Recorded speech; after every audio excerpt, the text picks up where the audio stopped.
بسم الله الرحمن الرحيم والصلاة والسلام على أشرف المرسلين. Salam alaikum, bonjour tout le monde.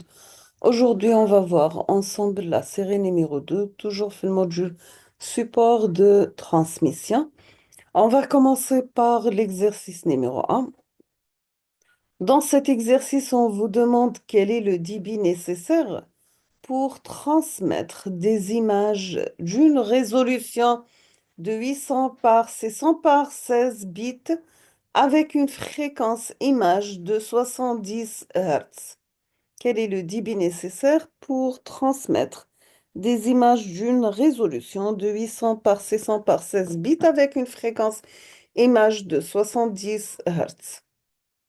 On passe l'exercice numéro 2. Vous avez une encyclopédie comportant des images et stockée sur un serveur et occupe 80 mégaoctets. On souhaite la transférer sur un autre serveur. On dispose d'un réseau Ethernet autorisant un débit de 100 mégabytes par seconde. La première question, on vous demande combien de temps faudra-t-il pour transférer le fichier? Combien de temps faudra-t-il pour transférer le fichier? Deuxième question, combien du temps faudra-t-il avec un simple modem de 9600 bits par seconde? On passe l'exercice numéro 3. Dans cet exercice, vous avez que la transmission de voix numérisée nécessite un débit binaire de 64 kilobytes par seconde. On suppose que la transmission se fasse par des signaux modulés de valence 32. La première question vous demande quelle est la bande passante disponible. Quelle est la bande passante disponible? Deuxièmement, quelle doit être en vraie grandeur et en décibels le rapport signal sur bruit, donc ça sera la puissance du signal sur la puissance du bruit, de la ligne de transmission offrant un débit binaire de 64 kilobits par seconde et possédant une largeur de bande trouvée dans la question précédente. On termine avec l'exercice numéro 4. Donc, nous avons 4 et 5, pardon. Donc, pour l'exercice numéro 4, vous avez une liaison de données présente les caractéristiques techniques suivantes. Premièrement, nous avons une bande de fréquence de 169,425 MHz jusqu'à 169,8 MHz.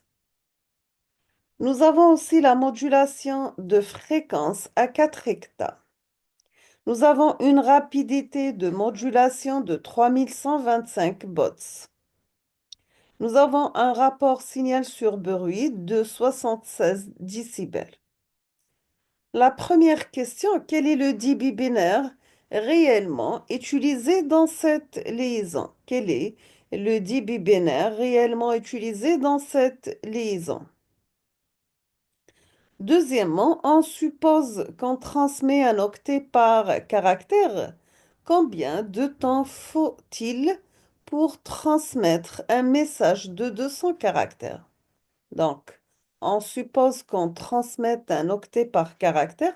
Combien de temps faut-il pour transmettre un message de 200 caractères? Troisième question et la dernière question pour l'exercice numéro 4.